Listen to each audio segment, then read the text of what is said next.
What's going on, guys, and welcome back to the channel. Now, last episode of Better Call Saul, we left off seeing Chuck take a fall. You know, he got exposed to too much technology, and now it appears that it has put him out of commission, all because he got jealous of his younger brother one-upping him. Nah, but real talk though, you could tell that Chuck is definitely a very proud man. You know, he obviously hates the fact that he got embarrassed the way he did, and then on top of that, by his own brother. So yeah, you know, the betrayal is real in this show, Better Call Saul. The betrayal is such a real thing in this. You know, Saul felt betrayal by Chuck, and now Chuck's feeling betrayal to Saul. So it's just a whole circular motion that's going on between them. You know, it's like when somebody's talking about something specific that always happens over and over again. But regardless, you know, we see firsthand how Chuck is not willing to let things go. And now, I guess maybe we're going to see whether if he got the medical attention that he needed, because he took a hard fall, hit his head on that table counter too. That's definitely a concussion. So yeah, also little side business with Mike and Nacho. Obviously, Nacho's being a little worried because Hector and them are probably onto, maybe not onto him specifically, but you know, they're obviously going to get down to the bottom of this to figure out who it was that stole all their money from that little transporter truck they had. But yeah, without further ado, this is the last episode of season 2. And this is episode 10, and it's called Klicks, I guess, if that's how you say it. And off we go.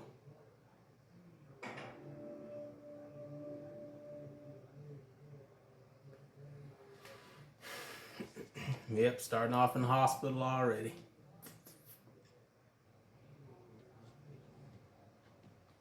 Oh! This is something different. Okay, so it's not Chuck. It's someone else that they're mourning. Remember that time I accidentally invited Kathy and Cheryl to Mom's surprise party? It's kind of tricky out on the dance floor. It was a fun night. I just remember the whole family cleaning up after you. And Mom leaving her own birthday party to drive one of them home.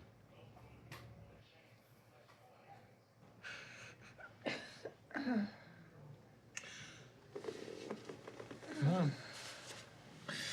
Mom? Jimmy. Oh, Oh, Mom, God. it's me, Chuck. Jimmy. No, Mom, it's me. Oh my God, nah, why they do that?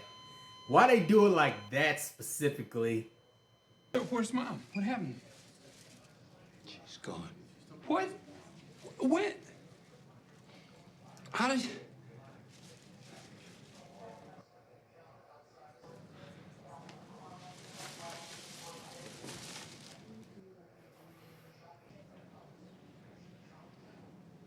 No.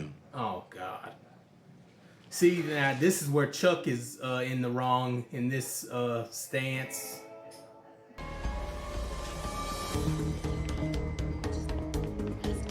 Call 911. Call 911! Oh Hurry, Lord. get out here! Call 911. Call 911! Hurry, get out. Okay, we're just checking your oxygen there, Charles. Do you have any allergies? No. Are you on any medication? No. Okay, I'm gonna move your arms and legs, and you tell me if there's any. An EKG? What's the what? Gentlemen, did we get an EKG? What? He's on a 5 lead now. We didn't get a 12 lead. No. Okay, Tricia, we're gonna need a 12 lead, please. No EKG. No EKG. Yes, Charles. We need to do an EKG, okay? No, you don't understand. I have a condition. Charles. I have a hypersensitivity to electricity. Okay, Charles, you need please to push like- your feet against my hand. Very good. What about a temporary emergency guardianship? I mean, he fits the parameters. You're telling me he's in need of medical care so urgent that we can't wait around on more procedures. Oh, certainly. Yeah, and Chuck is not able to understand the consequences. I mean, he can understand them, but he... Absolutely. A judge will see it that way too. And then I take him home. And it's over. Pending results and proper treatment, yes. I know a judge we can call right now.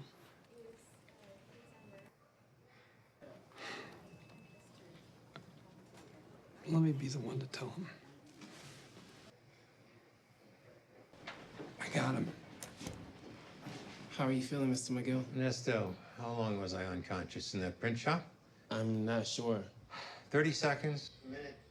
2 minutes? I'd say maybe about a minute. You were kind of in and out. And how long was I lying on the floor before the ambulance arrived?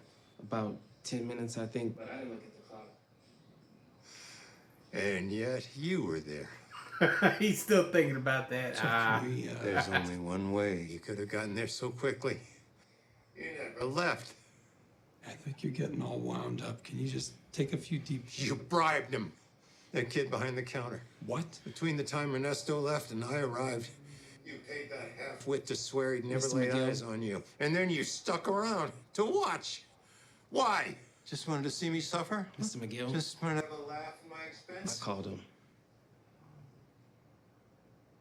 Oh, okay. I called Jimmy earlier before I picked you up. He showed up when he did because I called him. I was worried about you, and I called him. I'm sorry. Okay, Ernesto, you coming up clutch for Jimmy. Hey, Ernie. How come you said that about calling me? I don't know, man.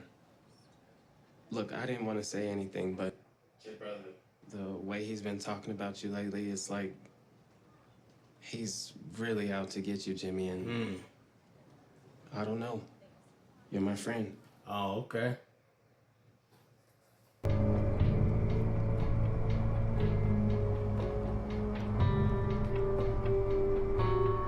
Just following them.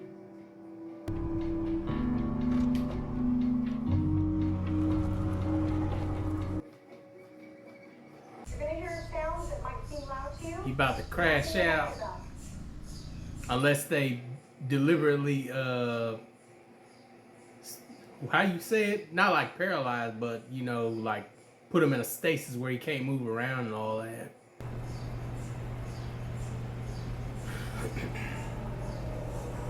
Ooh, I know he about to tweak out.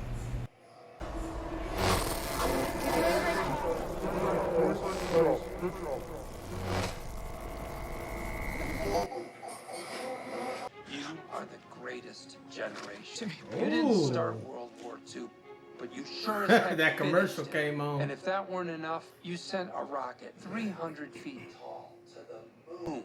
Now, in your golden years, you need someone looking out for you. Someone you can trust. A man who says what he does and does what he says.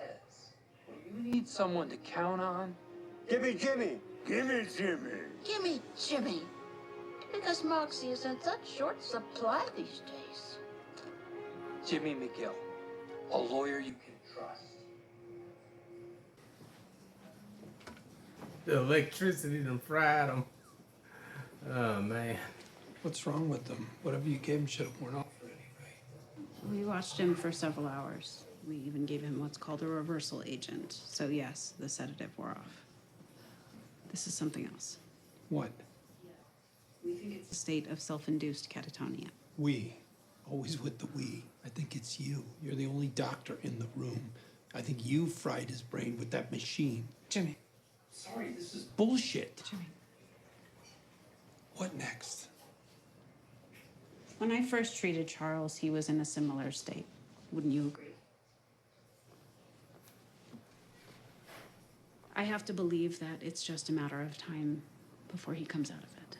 Matter of time. Fine then. I'll wait. Right here. How many boxes?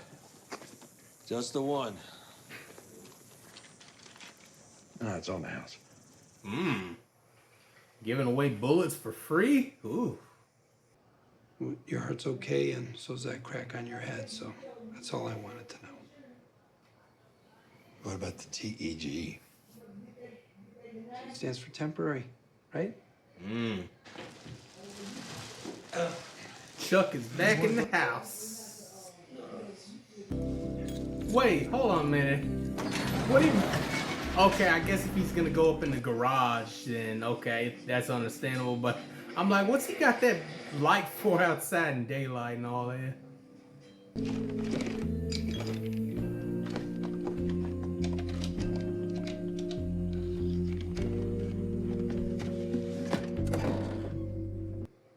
Huh, that was a nice transition.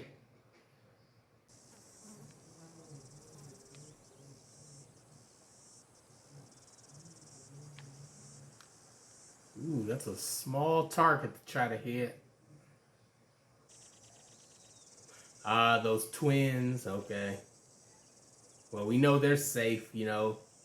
Them Hanks victims, so they're safe for now.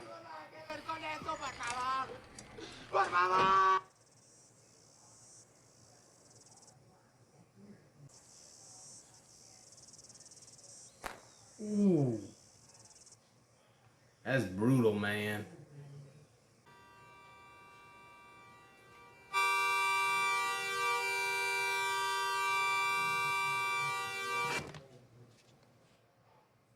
Somebody did that to lure him there.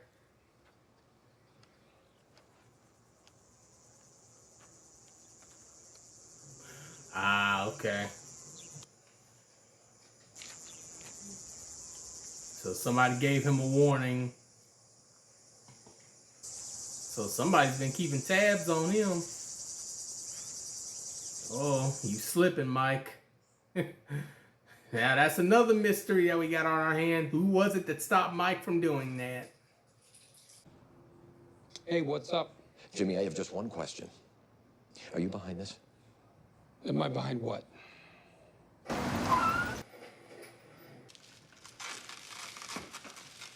That whole place wrapped up with that stuff, ain't it? That man went from a space blanket to a space station. You got a little project going on? Yeah, something you want to tell me about? What do you say, Chucky? Clue me in? These walls are plaster and lath. Completely invisible to the radio spectrum. No protection at all. I might as well be standing in the middle of a pasture. I don't know what I was thinking. Should have done this from the start. You should have done this with the, See, I think these walls are pretty solid. What I really need is a proper Faraday cage. I think we need to sit down, take a break, buddy, please. Do not patronize me, Jimmy. I'm not crazy. Howard tells me you quit HHM. Oh. I retired. Oh, okay. That's not what it sounded like. Regardless, it's kind of out of the blue, don't you think? He's worried about you. He should be relieved. Relieved? Why would he be relieved? You're his number one guy. Without you, that whole place goes down the drain. So you retired, not just from HHM, but the law? That's not good, Chuck. The law needs you. And you need it. What brought this on exactly, Chuck? Huh? Because I don't know what you are if you're not a lawyer.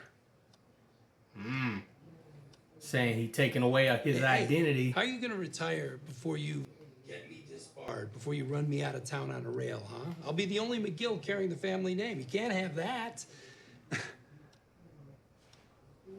Is this because you lost Mesa Verde? So what? Who cares? And hey, if you truly do think that I rat-fucked you on that thing, which I did not, but whatever, well, you know what? You get mad. Take action. Don't just hide out in your Faraday, whatever, your cage thing here. No, no retirement for you. When you're 99, you can drop dead giving closing arguments to JudgeBot 3000, which will run on electricity, by the way. That's your future, okay? So... I can't do the job anymore. What do you mean? Of course you can do the job. I made a mistake. What mistake? Oh. Simple, nothing little bank address. 1216 instead of 1261. I screwed it up. I hurt the client. So does he actually believe it now? You know, it's obviously not true, but in his mind, does he actually finally believe he messed it up? And then I blamed you. It's this goddamn electricity. It's wearing me down. It's wearing down my faculties. My brain. My mind. It used to be, it all used to work, and now it doesn't anymore. People got hurt because of me. What if I told you you didn't make a mistake? Oh, no.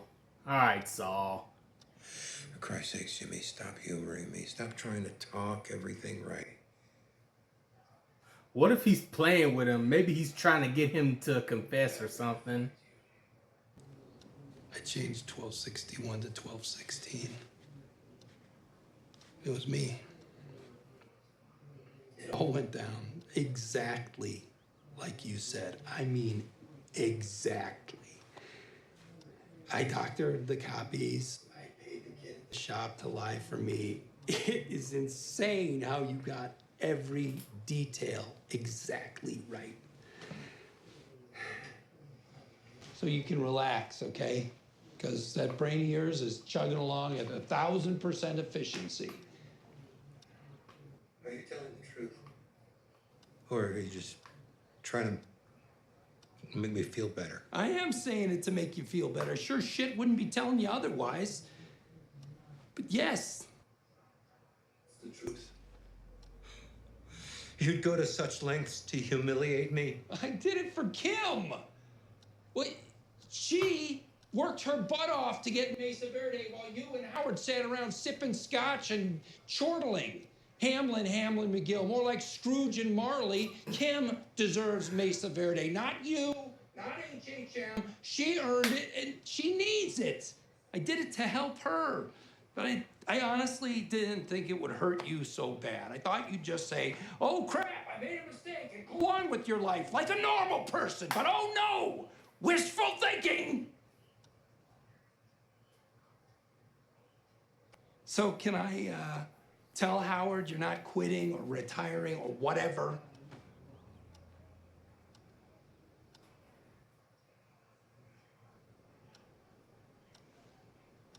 Can we take all the shit down off the walls? I'm gonna go call Howard. Jimmy. You don't want to go back? You do realize you just confessed to a felony? I guess. But you feel better, right? Besides, it's your word against mine.